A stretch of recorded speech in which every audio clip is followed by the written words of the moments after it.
শোন, বাঘের লগে লড়লে হাট থাকে না, আর এই চেয়ারম্যানের লগে লড়লে ঘর থাকে না। যাও এখন ওই গাছতলায় গিয়ে মিটিং মিছিল করো। হাই রে আমার পোড়া কপাল, পাবলিকের ত্রাণের টিন চুরি কইরা রাজপ্রাসাদ বানাইলাম, সেই ঘরও তো বাইসা গেল। বাংলাদেশের এক গ্রাম, ধান ক্ষেতের গন্ধ, কাঁচা রাস্তা, বাজারের মোড়ে চায়ের টং দোকান।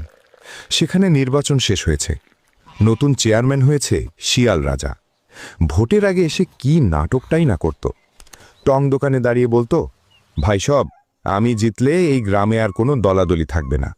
আমি প্রতিশোধে বিশ্বাস করি না। হরিণ আমার প্রতিদ্বন্দ্বী ঠিকই, কিন্তু সে আমার ভাই। পাশে দাঁড়িয়ে বানর হাততালি দিত, এইবার উন্নয়ন নিশ্চিত। হরিণ ছিল স্কুল পড়া, ভদ্র স্বভাবের। সে শুধু বলতো, ভোট শেষ মানে বিভেদ শেষ।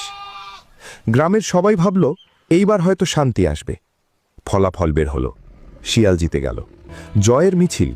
শিয়াল সবার দিকে তাকিয়ে হাসছে, কিন্তু সেই হাসির ভেতরে জমেছিল অন্য হিসাব। রাতে শিয়াল বানরকে ডেকে বলল, এই বানর, হরিণ তো আমার বিরুদ্ধে দাঁড়িয়েছিল। জি বাস। গ্রামে কি কেউ সাহস পাবে আমার বিরুদ্ধে দাঁড়াতে, যদি ওকে একটা শিক্ষা দেওয়া হয়? বানর মুচকি হেসে বলল, বুঝেছি বস। রাত গভীর, গ্রামের বাতি নিভে গেছে, চাঁদের আলোয় নিস্তব্ধ চারদিক। বানর তার দলবল নিয়ে হরিণের ছোট্ট ঘর ভাঙতে শুরু করল। হরিণ দৌড়ে বেরিয়ে এসে চিৎকার করল, কেন? আমি তো হেরে গেছি, ভোট তো শেষ, আমার অপরাধ কি? বানর ঠান্ডা গলায় বলল, অপরাধ? ভুল জায়গায় দাঁড়িয়েছিলে। পরদিন সকাল, ভাঙা ঘর, মাটিতে ছড়িয়ে থাকা বই আর খাতা। হরিণের ছোট্ট বাচ্চাটা স্কুলের বই বুকে চেপে কাঁদছে। হরিণ শিয়ালের সামনে গিয়ে দাঁড়ালো। নেতা, আপনি তো বলেছিলেন সবাই এক পরিবার, আজ পরিবারের ঘর ভাঙলেন কেন? শিয়াল বলল, রাজনীতি বুঝো না, ক্ষমতায় টিকে থাকতে হলে ভয় দেখাতে হয়। হরিণের চোখ দিয়ে পানি পড়তে লাগলো। সে কিছু বলল না, শুধু আকাশের দিকে তাকালো।